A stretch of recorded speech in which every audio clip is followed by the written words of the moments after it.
কেমন আছেন আপনারা? ভালো রাখার মালিক কে? মন্দ রাখার মালিক পৃথিবীতে যা কিছুই হয় সবকিছু আল্লাহ তাআলার ইশারায় হয়, তাই না? আল্লাহ তাআলার কুদরতি এলেমের ভিতরে সবকিছু ফয়সালা করা আছে। কি হবে দুনিয়াতে, কে কখন কোথায় সফর করবে, কার বাসায় খাবার খাবে, সবকিছু আল্লাহ তাআলার হুকুমই হয়। আজকে আপনারা এখানে আসতে পারছি, এটাও আল্লাহ তাআলা আমাদেরকে আনছে, তাই না? এই জন্য ওই আল্লাহর দরবারে শুকরিয়া আদায় করি, আলহামদুলিল্লাহ।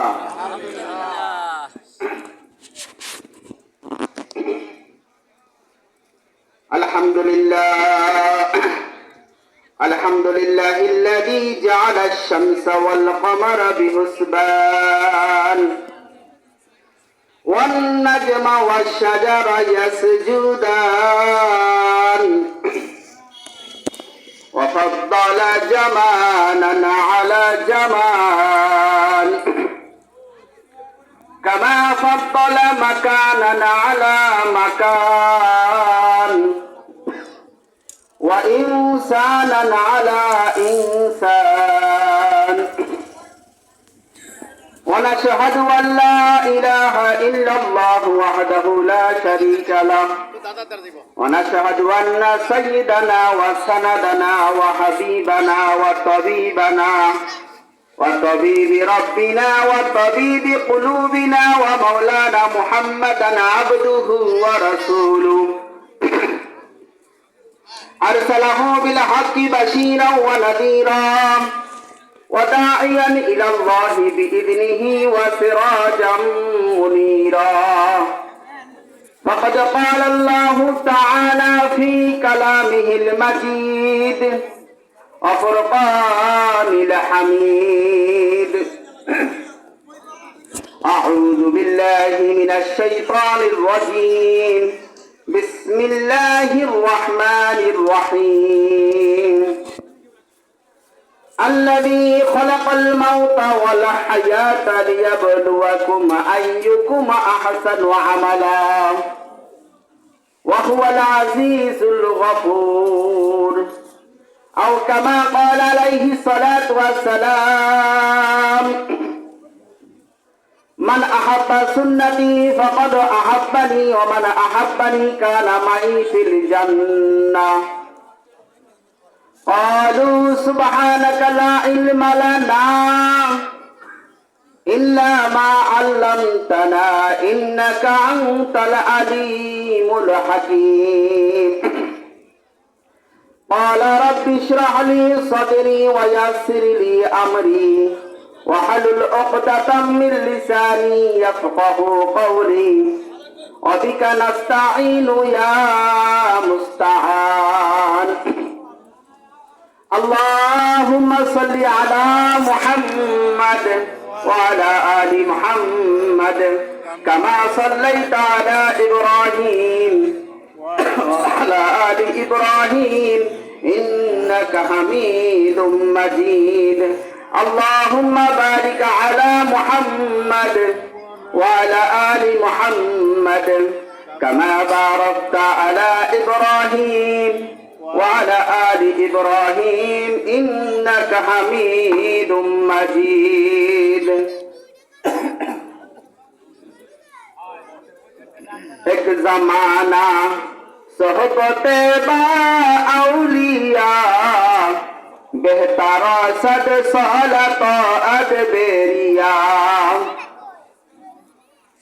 सूरज ने दिया अपने शुआ उगए पैगाम सूरज ने दिया अपने शुआ उगए पैगाम दुनिया है अजब चीज कभी सुबह कभी शाम दुनिया है अहू चीज कभी सुबह कभी शाम दुनिया में हो दुनिया का तलबगार नहीं हो दुनिया में हो दुनिया का तलबगार नहीं हो बाजार से गुजर हो खरीदार नहीं हो बाजार से गुजर हो खरीदार नहीं हो। उल्फत में बराबर के अफा हो के दफा हो, उल्फत में बराबर के अफा हो के दफा हो।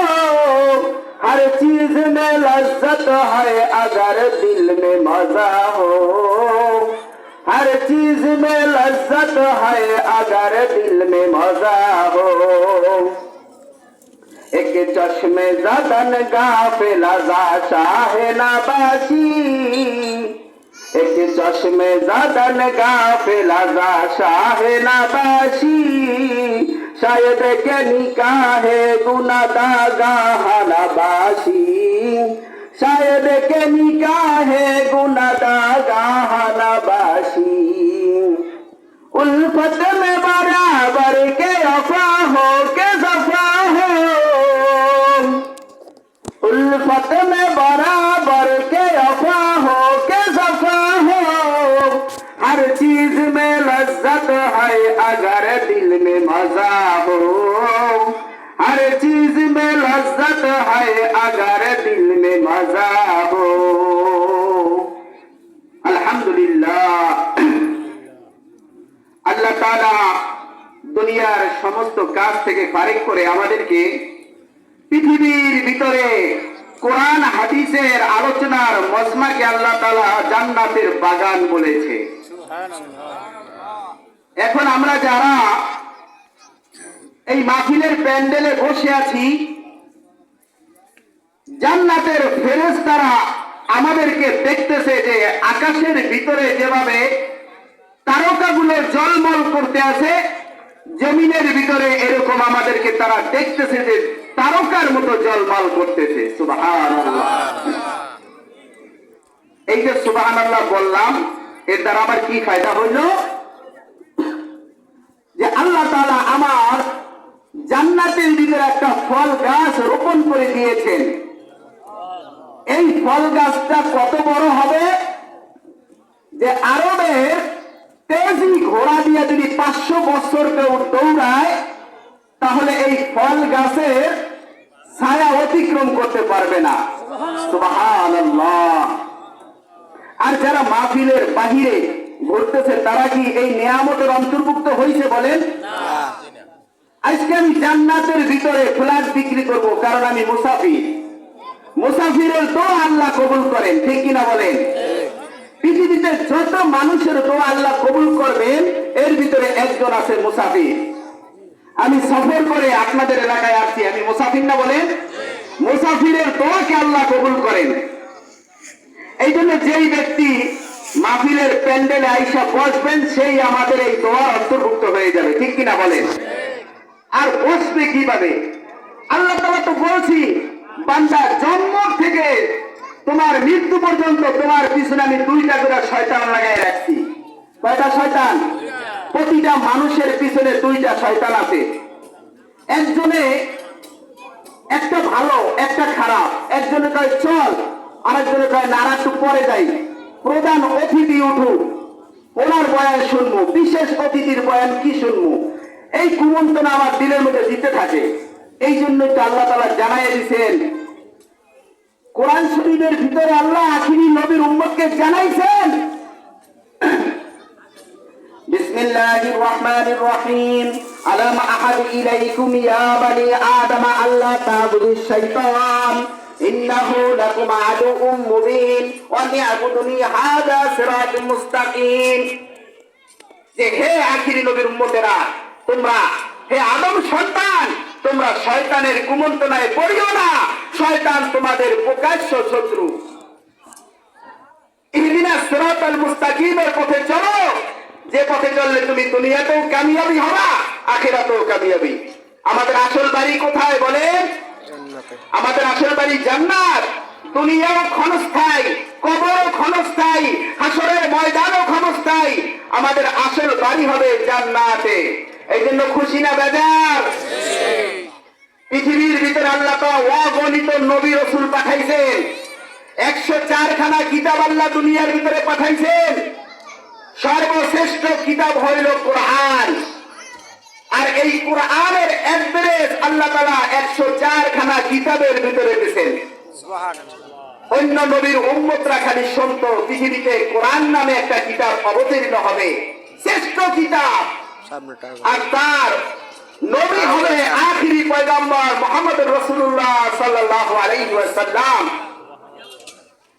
কিতাবের ভিতরে আসছেন, ওনাদের কিতাবে ওরা খালি একবারে শুনতো। আর ওই নবী সুদ্ধা তার উম্মতরা সুদ্ধা আল্লাহর কাছে দোয়া করতেন, যদি আখিরি নবীর উম্মত হিসেবে দুনিয়াতে যাইতে পারতাম আমাদের জীবনটা ধন্য হতো। আর আমরা দরখাস্ত ছাড়া আখিরি নবীর উম্মত হয়েছি, ঠিক কিনা বলেন? তা আমাদের আসল বাড়ি জান্নাত। ক্ষণস্থায়ী এই দুনিয়ার লোভে পড়ি আমার হায়াতের জিন্দেগি বরফের মতন গলে যাচ্ছে, আমার কোনো খবর নেই।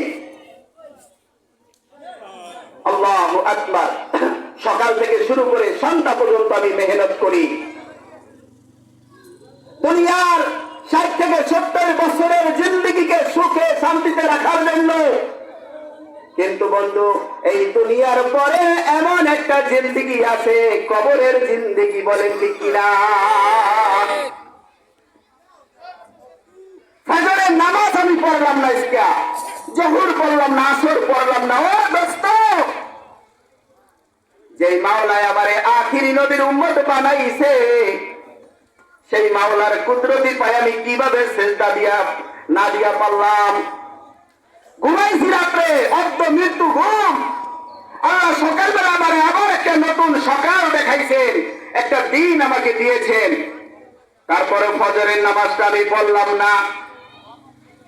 এমন এক মাওলা আমাকে আখির নবীর উম্মত বানাইছেন, আর কোরআনের মধ্যে ঘোষণা দিয়েছেন, তুমি শ্রেষ্ঠ উম্মত।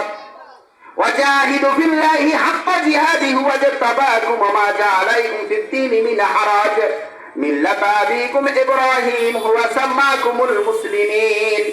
ও বন্ধু, আল্লাহ এই উম্মতকে জানাইয়া দিয়েছে, তোমাদেরকে আমি ইব্রাহিম খলিলুল্লাহ ধর্মের ভিতরে এনেছি, ধর্মের ভিতরে কঠিন কিছু করি নাই। আখিরি নবীর উম্মত হিসেবে, দাবি হিসেবে দুনিয়াতে তোমাকে পাঠাইছি। আর অথচ আমার হায়াতের জিন্দেগি বরফের মতন গলে গেছে, দাড়িগুলো সব পেকে গেছে। কয়েকদিন পরে মালাকুল মউত এসে আমার সামনে দাঁড়ায় যাইব, চল যেতে হবে। আমাদের আসল বাড়ি কোথায়? জান্নাত হলো আমাদের আসল বাড়ি। ও বন্ধু, প্রথম যেদিন আমি কিভাবে সংবাদটা পাবো আমি যে মারা গেছি? আমি যে মারা গেছি কিভাবে জানতে পারবো? মসজিদের মাইকে ইমাম সাহেব ঘোষণা দিয়েছে, ইন্না লিল্লাহি ওয়া ইন্না ইলাইহি রাজিউন। একটি সুসংবাদ, একটি সুসংবাদ। ওই ব্যক্তির কানে ঝুম যাবে, কিরে কে মারা গেল? কানের ভিতরে ঝুম যাবে, কে মারা গেল? খেয়াল করে শুনতেছে। ইমাম সাহেব বলতেছে, আব্দুল করিমের ছেলে আব্দুল কুদ্দুস গতকাল রাত 3টার সময় দুনিয়া থেকে বিদায় হয়ে গেছে। প্রথম উনি শুনবে, শোনার পরে চিন্তা করতেছে, আরে আব্দুল কুদ্দুসের ছেলে আব্দুল করিম তো আমি, এর মানে কি আমি দুনিয়া থেকে বিদায় হয়ে গেছি? উনি খাট থেকে উঠবে, উঠটা খাটের সামনে জমিনে দাঁড়াবে, দাঁড়ায় দেখবে একটা থর, একটা মানুষের শরীর, একটা দেহ পড়ে আছে। শরীরের মধ্যে কথা হাতাইতে থাকবে, আরে আমি কি মরে গেছি? আমি তাহলে মরে গেছি। ঘর থেকে বের হয়ে দেখবে আইনার ভিতরে ঘরের খাটালে মানুষের অভাব নাই। কেউ কোরআনের তেলাওয়াত করতেছে, কেউ কান্নাকাটি করতেছে। বাবাকে যাইয়া জড়াইয়া ধরবে, বাবা আমি তো এই দাঁড়াইছি তোমার সামনে। বাবাই তো তাকে দেখতেছে না, আত্মাকে দেখা যায় না, ঠিক কিনা বলে? ছেলেকে বলবে, মাকে বলবে, কেউ তাকে দেখবে না। ও বন্ধু, আসরের নামাজের সাথে সাথে আমার জানাজাটা হয়ে যাবে। সবাই আমাকে কবরস্থানে নিয়ে মাটি দিয়ে পাড়াইয়া পাড়াইয়া মাটি দিতেছে। আমি সবার পায়ের আওয়াজ শুনতেছি। এমন অন্ধকার ঘর, চারপাশে মাটি, উপরে মাটি, মাটির বিছানা, অন্ধকার আর অন্ধকার। দিনে দিনে আত্মনাদ করবে, ও আমার ইঞ্জিনিয়ার ছেলে কোথায়? আমার ডাক্তার ছেলে কোথায়, আমার ব্যারিস্টার ছেলে কোথায়?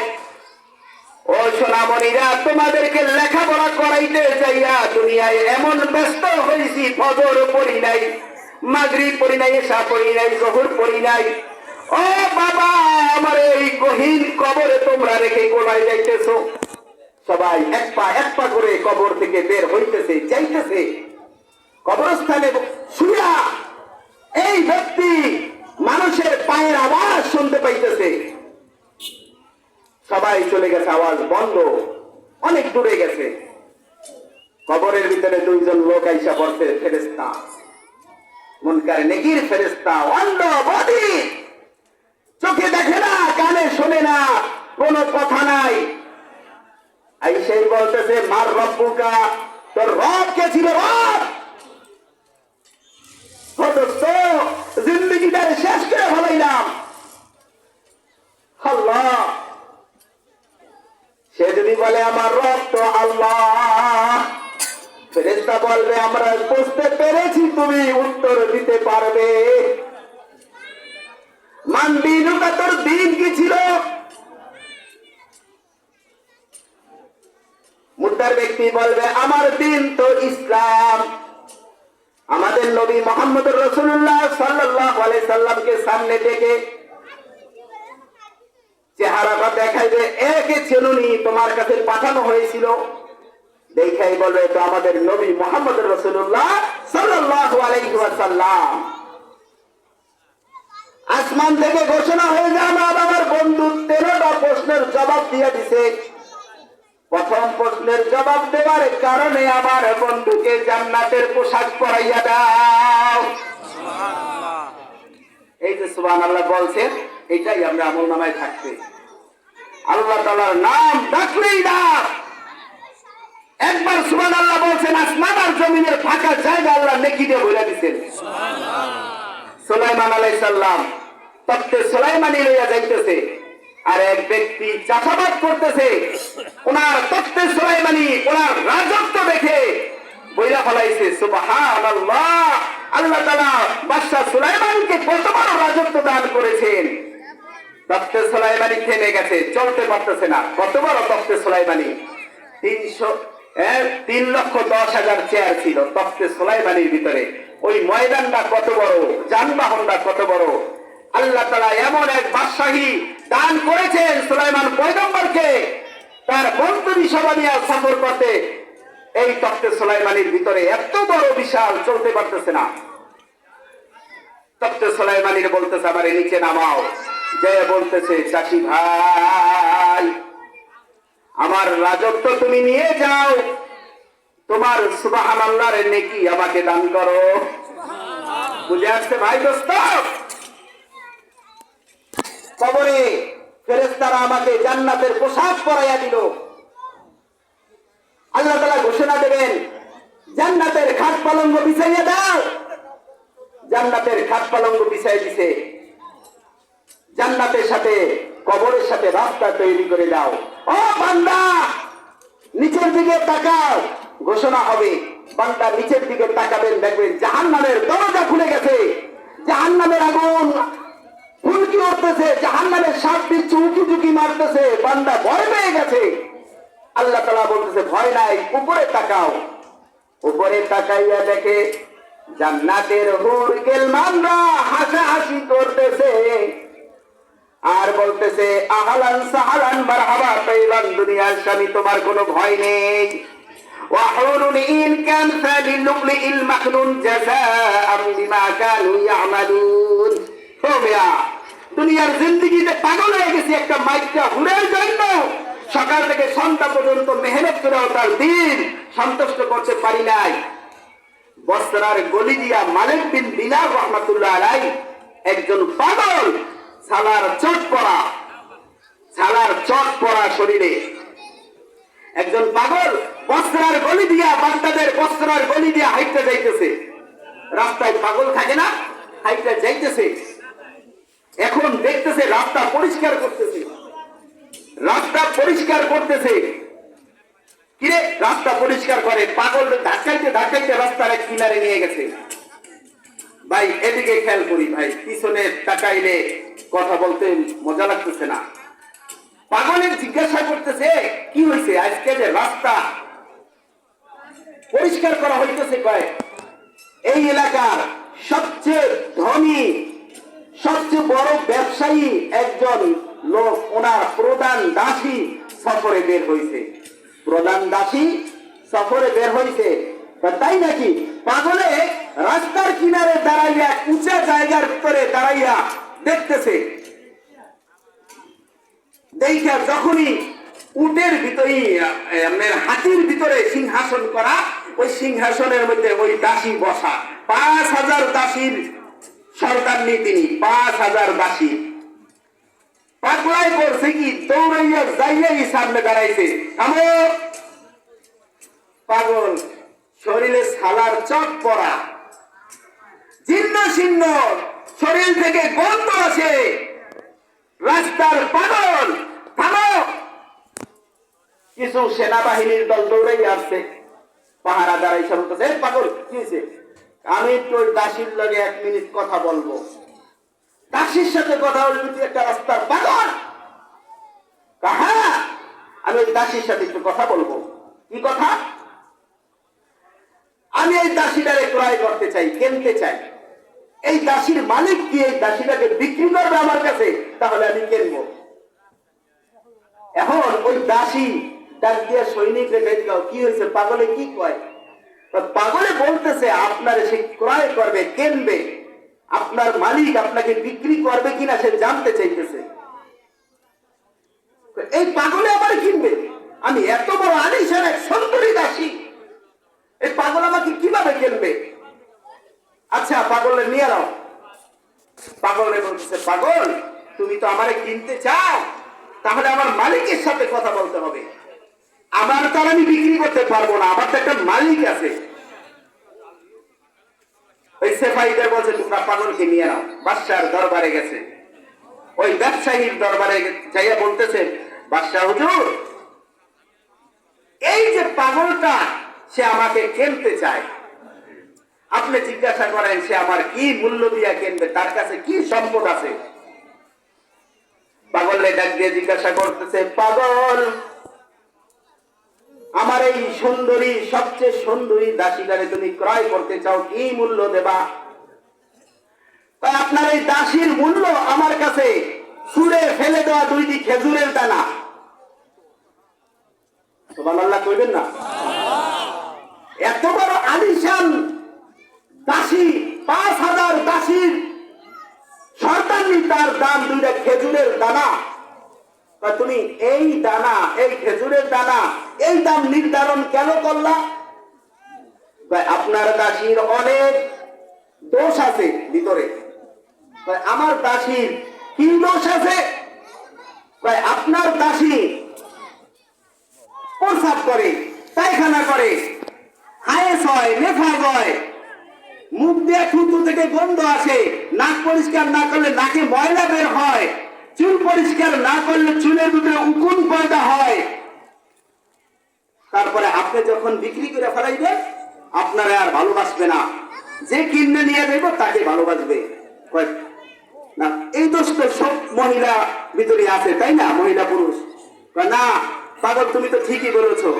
বাদশাহ হুজুর, এর চেয়েও কম দামে আমার কাছে এমন দাসী আছে যে দাসীর একটা দোষও নাই। সুবহানাল্লাহ। একটা তো শোনাই না, একটা তো শোনাই। কি দাসী? আমার দাসী মেশকো জাফরানের বাগানের ভিতরে খেলাধুলা করতেছে, মেশকো জাফরানের ফল ভক্ষণ করতেছে। কোন জিন এবং ইনসান লাম ইয়াতমিসহুন্না ইনসুন ক্বাবলাহুম ওয়ালা জান, দুনিয়ার কোন জিন এবং ইনসান কোনদিন স্পর্শ করিয়া দেখে নাই, কোনদিন কানে শুনে নাই, চোখে দেখে নাই। আমার দাসী যদি মরা মানুষের সাথে কথা বলে, মরা মানুষ জিন্দা হয়ে যাবে। যদি সমুদ্রের ভিতরে থুতু নিক্ষেপ করে, সমুদ্রের পানি মিষ্টি হয়ে যাবে। যদি আকাশ ভেদ করে তার হাতের তালু দেখায়, সূর্যের আলো তার কাছে বিলীন হয়ে যাবে। বাদশাহ হুজুর বলেন, আপনার দাসী ভালো না আমার দাসী ভালো? বাদশাহ কয় তোমার দাসী তো ভালো, তোমার দাসীর মূল্য কত? কয় একদম কম, সব জমানার ভিতরে আমার দাসীর মূল্য কম। শেষ রাইত উঠিয়া ঠান্ডা পানি দিয়া বাদশাহ হুজুর উযু করিয়া 2 রাকাত নামাজ যদি আপনি আদায় করেন, আপনার জান্নাতের ভিতরে আল্লাহ তাআলা এরকম একজন দাসী তৈরি করে জমা করিতে থাকিবেন। বাদশাহ এই কথা শোনার পরে এমন দিনের ভিতরে এমন সহি বুঝ আইছে, সব সম্পদ দান করে দিয়েছে, বাদশাহী ছেড়ে দিয়েছে। আল্লাহর রাস্তায় সালার চপ কইরা মালিক বিন দিনার রাহমাতুল্লাহ আলাইহির সাথে জঙ্গলে বাকি জীবন আল্লাহর ইবাদত করে কাটিয়ে নিয়েছেন। বন্ধু, যুগে যুগে বহুত ইতিহাস আছে আল্লাহকে পাওয়ার জন্য। যারা এই দুনিয়া ছেড়েছে, আল্লাহ তাআলা দুনিয়াও দান করেছে, আখিরাতও দান করেছে। বলকের বাদশাহ ইব্রাহিম বিন আদহাম, বলকের বাদশাহ ইব্রাহিম বিন আদহাম বাদশাহী পরিচালনা করতেছে। এমন টাইমে এক পাগল আইসা ওনার রাজ দরবারের সামনে বিছনা বিছাইয়া শুয়ে পড়ছে। ওনার রাজ দরবারে কত রাজা বাদশারা বসে আছে, মন্ত্রী সবার এরা বসে আছে ওনার দরবারে। কে পাগলা, তুই আমার এখানে বিছনা করলি কেন? কয় এটা তো একটা মুসাফির খানা। এটা কি? এটা একটা মুসাফির খানা। কয় মুসাফির খানা? আমার এই রাজ দরবারকে তুমি মুসাফির খানা বলেছ? এত বড় সাহস তোমার? বাদশাহ হুজুর রাগ হইেন না, আপনার আগে কে বাদশাহ ছিল? আমার বাবা। তার আগে কে? আমার দাদা। তার আগে কে? আমার দাদা। তারা কোথায়? তারা তো মারা গেছে। ও বাদশাহ, তুমি একদিন এখান থেকে চলে যাবা, তোমার এই স্থায়ী জায়গা না। পাগল নাই, উদাও। বাদশাহ তো চিন্তা করতেছে পাগলের কি কই গেল, কোথায় গেল। আর একদিন ইব্রাহিম বিন আদম ঘুমাইতেছে, আরাম করতেছে, স্ত্রীর সাথে সময় কাটাইতেছে।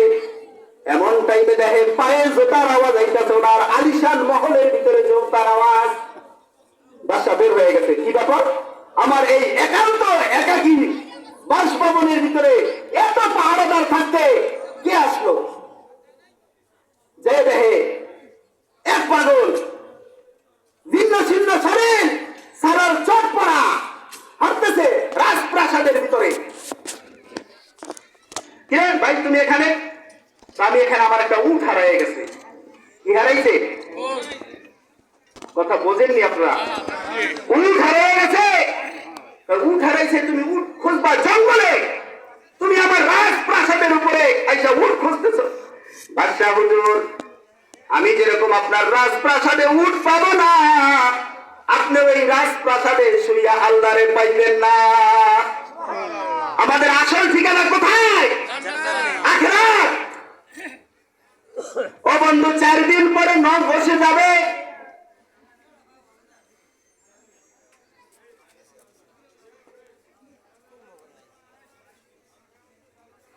চার দিন পরে নখ বসে যাবে, 9 দিন পরে চুল পড়ে যাবে, 17 দিন পরে পেট ফেটে যাবে, 60 দিন পরে, ও বন্ধু 60 দিন পরে গোস্তগুলো খইয়া খইয়া পড়বে, 90 দিন পরে আমার শুধু হাড় পড়ে থাকবে। আল্লাহকে পাওয়ার জন্য যারা দুনিয়ার কুরবানি করেছে, আল্লাহ তাআলা যুগে যুগে তাদেরকে দুনিয়াতেও দামি বানাইছেন, আখিরাতেও দামি বানাইছেন। এই বলকের বাদশাহ বাদশাহী ছেড়ে চলে গেছে জঙ্গলে। বলকের বাদশাহ বাদশাহী ছেড়ে জঙ্গলে চলে গেছে, পায় না বাদশারে। 1 যুগ 2 যুগ হয়ে গেছে, বাদশাহ নাই। পুরা রাজ দরবারে কান্না হাহাকার, বাদশাহ কোথায়? 24 বছর পর বলকের বাদশাহ সাগরের পারে বৈশা বৈশা ওনার যে সালার চট ছিঁড়ে গেছে, সালার চট সুই দিয়ে সেলাই করতেছে। পোলা মানে চাক্কা মারে, পাগল পাগলকে চাক্কা মারে, পোলা মানে চাক্কা মারতেছে। আস্তে আস্তে মুরব্বীরা যায় চেহারা দিকে তাকাইয়ে দেখে, আরে বলকের বাদশার মতন দেখা যায়। 1 কান 2 কান হইতে হইতে রাজ দরবারে চলে গেছে যে একটা পাগল দেখা যাচ্ছে সমুদ্রের পারে বসে আছে, সে সালার চট দিয়ে জামা বানাইতেছে, সেই জামা সেলাই করতেছে। রাজ দরবার থেকে উজির নাজিরের আইসা পড়ছে, আইসা দেখতেছে আরে আমাদের বলকের বাদশা ইব্রাহিম বিন আদহামের মতনই তো দেখা যায়। সবাই একত্রে ধরছে, হুজুর এখন আপনার বাদশাহী আছে, চলেন রাজ দরবারে। তোমরা জানো আল্লাহ আল্লাহ আমাদের কত বড় বাদশাহী দান করেছে। ও বন্ধু, দুনিয়ার পাগল হয়েছি, স্বজনেরা বাঁশ বাগানে কলা বাগানে রাস্তার কিনারে রেখে চলে তার কোনোদিন মনেও করবে না। দুনিয়ার জিন্দগির পাগলে হায়াতের জিন্দগি শেষ করে ফেলেছি, পরবের মতন বইলে গেছে আমার হায়াতের জিন্দগি। মালাকুল মউত সামনে এসে দাঁড়াইবে, বলবে চল যাইতে হইবে। মালাকুল মউত ওনার পা থাকবে জমিনে আর মাথা দেবে আসমানের সাথে, দিঘির মতন দুইটা চোখ থাকবে, আগুনের ফুলকি বের হইতে থাকবে, মুখ দিয়া বের হয়ে যাবে আমার জায়গা জমিন, আমার ব্যবসা। গুলিস্তান যারা ব্যবসা করে সারাদিন ডাকে 22,100 ঘুমের মধ্যে ওরা কয় 22,100 বউ ঘুমাইতারে না।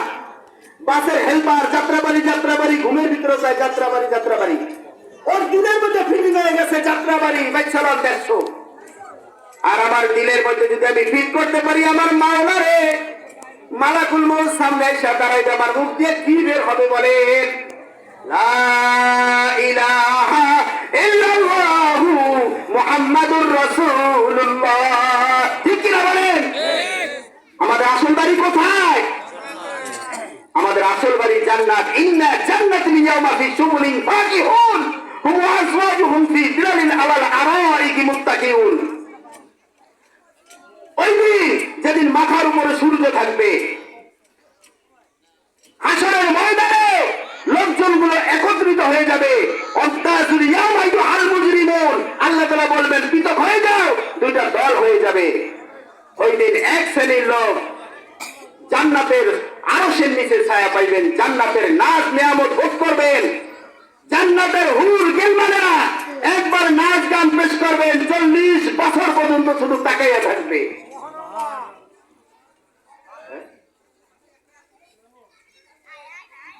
তো ভাই, আল্লাহ তাআলা যা কিছু আলোচনা করলাম আমাদের এর উপরে আমল করার তৌফিক দান করুন। সময় ঠিক মতন না হলে তো ভাই আলোচনা করা যায় না, তাই না? আমার সময় শেষ হয়ে গেছে, আপনাদের কাছে দোয়া চাই, দোয়ার দরখাস্ত। আল্লাহ তাআলা আমাদেরকে আখিরাত কামাই করে সময় দিতে। আচ্ছা, এই যে বলকের বাদশা, উনি যে সুই দিয়া ওনার যে ছালার চটটা সেলাই করতেছিল, উনি বলতেছেন আমার উজিরেরা শোনো, আল্লাহ আমাকে কি বাদশাহী দান করেছে তোমরা জানো? দেখবা আমি তো শুধু তোমাদের রাজ্যের বাদশা, আমার আল্লাহ আখিরাত এবং দুনিয়ার বাদশা বানাই দিয়েছে। সমস্ত মাখলুকাত আমার কথা শুনে সুবহানাল্লাহ।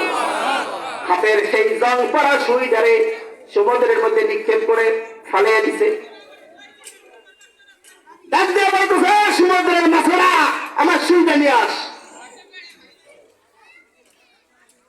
সুন্দর সুন্দর মাছেরা স্বর্ণের সুই আর মুখের মধ্যে বাজায় নিয়ে আইছে, বলতেছে তোরা আমাকে স্বর্ণ দেখাইস না, ওই স্বর্ণ হীরামণি মুক্তার রাজ প্রাসাদকে আমি ছেড়ে দিয়েছি। আমি আমার মাওলার পাগল হয়েছি, আমার জং পড়া সুইতে একটা মাছ পিছন থেকে জং পড়া সুইটা মুখে করে নিয়ে আসছে। দেখছো ও আমার উজিরের দলেরা, দেখো আমার প্রজারা, আল্লাহ আমাকে কি রাজত্ব দান করেছে। আল্লাহু আকবার। লম্বা কাহিনী ভাই দোস্ত। আল্লাহ তাআলা এই বলকের বাদশাকে দুইটা দেশের বাদশা বানাইছে দুনিয়াতে, সুবহানাল্লাহ। আর আখিরাতের বাদশাই তো আছে।